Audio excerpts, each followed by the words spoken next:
I knew of Gao the Arsonist way back in 2019 from Autopsy of a Degenerate. Yeah, But I believe the track AM from that blew up on TikTok or something. I can't remember. It was like a banger, basically. And then now he's coming at us with a little bit of a different approach here. It's got some fucking crazy shit going on. totally. Let me go check what his old genre tag was. His old genre tag was trap metal.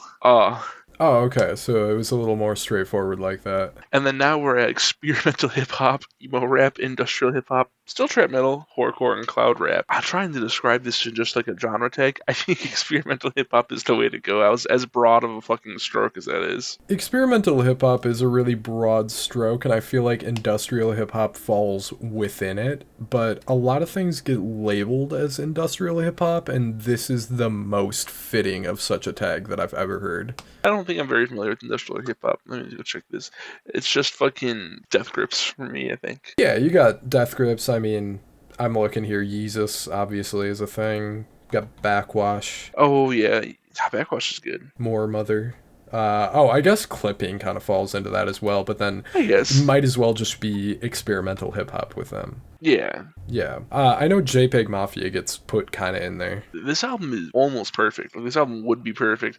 I've got a few problems. Like there's some parts that sound like it's not mixed well, like comparatively, but maybe that's on purpose. I could see it. I'm a little like flabbergasted. Yeah, it goes a little crazy with the aesthetics sometimes, but I mean, if you look at it paired with the visuals, it kind of fits. But right now we're just not quite there, fortunately. Yeah, no, I'm not quite there at all either. It definitely gives you some ear fatigue with how it's mixed. Yeah, this is the bones of a perfect album. Yeah, it's really fantastic. I did want to mention just before I forget and before we want to go too much further, he had an EP called Our Bones Are Artifacts, and that appears to be the predecessor to this if you look at the cover. Our bones are artifacts and sludge tapes. Yeah, I think that ties in, but I mean, it just directly calls back to it on the cover. Yeah. That's yeah. It says the our bones are artifacts and they mine for our bodies, so it's like the finishing of that sentence. Oh. Yeah, I didn't necessarily know what that was right away either. This is a sharp turn from Autopsy of a Degenerate.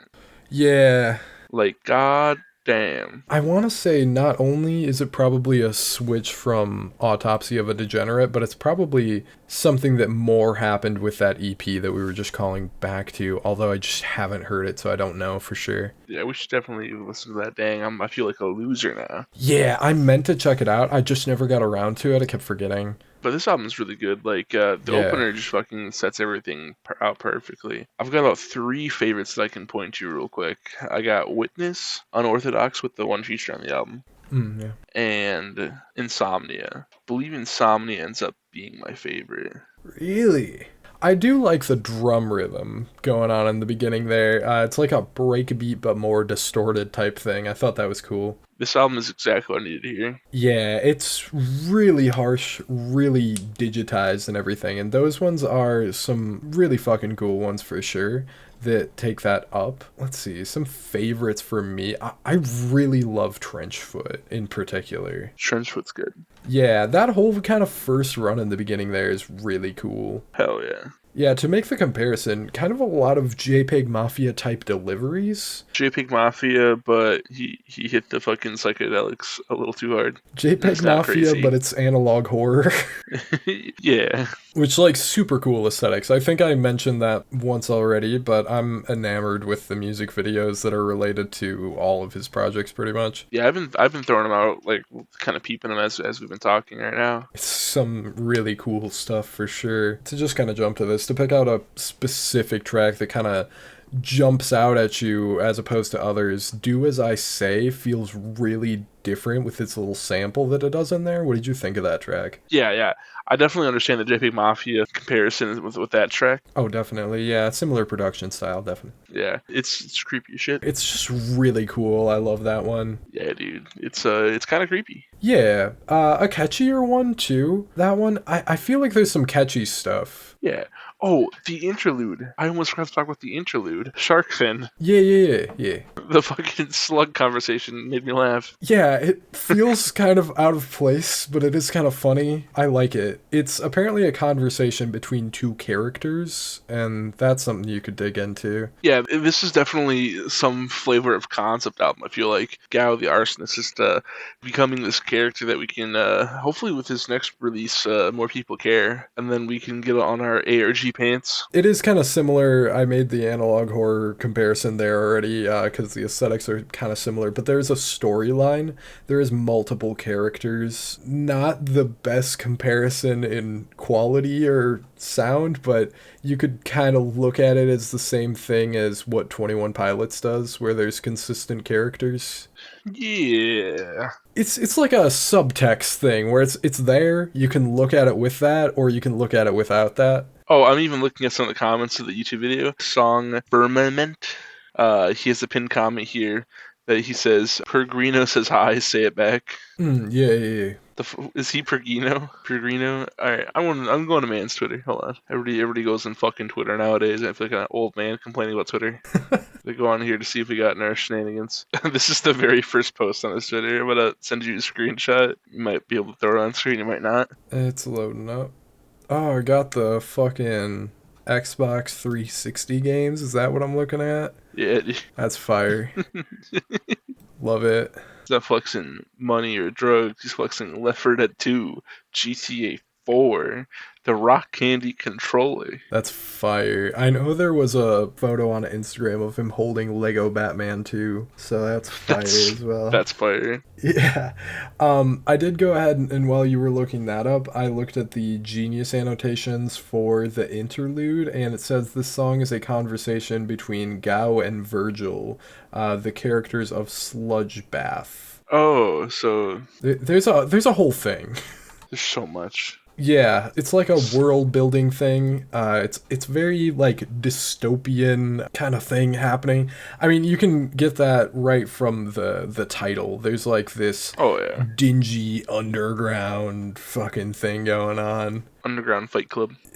Yeah, obviously you have multiple characters going on here.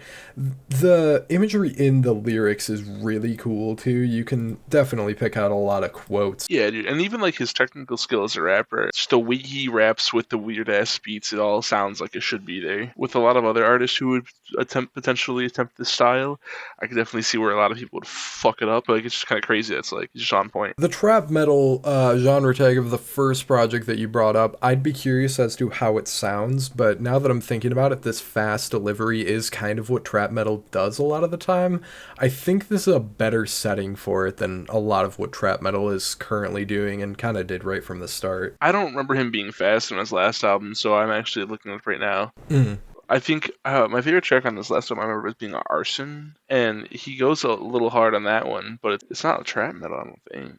I don't know, it doesn't sound right. I don't know. It's something different. And yeah, like this type of delivery, I've definitely heard it in that sort of thing where you'll have like a fast rap delivery and like a really abrasive rock type beat. And I think that these eerie moods, it's just a better place for it because it does feel very tense. Yeah. I noticed that right away with the second track. The second track, the high-pitched vocals on there just like freaky as fuck. The more I listen to it, the more it gets close to becoming like one of my favorite tracks on the album. One stood out to me right away, but I mean, so much of it did. Yeah, there's just too much to like here. So much to like. The one thing that I run into with this album, listening to it front to back, is the ear fatigue that I mentioned before. Yeah, that's what keeps it out of like the fucking top 5 of the year for me. Yeah, there's plenty of good, super abrasive stuff that will give you that. It's not really necessarily a bad thing, it's just kind of annoying. Yeah. Yeah. Yeah, it's a little hard to handle it. Oh yeah, dude. But overall, this album is really good. Can't wait for the next drop. Hopefully soon.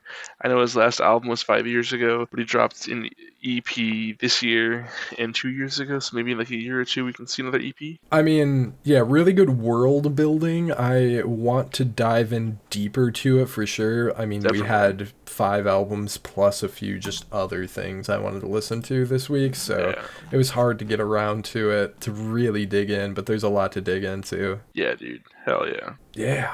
I'm going to have to go back and listen to Autopsy to Degenerate to see if it's even part of the same universe or if it's not canon. Yeah, you definitely have a through line with the last 3 projects. I just don't Definitely. know before that. The last 2 EPs he did were with other people. Oh, are they collaborative? They're collabs. Yeah. The last 2 EPs? Yeah. The Hallowed and Solstice. Not the last 2, his first 2 EPs, sorry. Oh, I see. Yeah. No, that makes sense. So those are probably a kind of separated thing as well. It depends. Well, he didn't use all caps, so clearly it's different. True, and Autopsy of a Degenerate also not all caps, so maybe we're in a different era now. I am very interested to dig in more and kind of find out. Definitely. Yeah. If you check it out and end up fucking around with the sound of it a little bit, there's a lot of meat on the bones here for you to kind of explore some more. You got a whole meal of an album here. What'd you score this album? I got an 89 on here. An 89? I put it at a 92. 92? Not too bad. Yeah. Yeah, I think maybe it could use some brevity to it, like the 40-something minute runtime doesn't look like a lot at the surface, but by the time you get done listening to it, it's just kind of like, ow, my fucking ears are ringing. Yeah. I was at an 80 at first, but earlier today it clicked, so I ended up bumping up my score a bunch. All right, yeah, so average score of 90.5 on this. That's a pretty wholehearted recommendation. Yeah, it's one of our highest rated. Wondering if that ends up being our highest rated for the week, because I don't know. It's hard to say.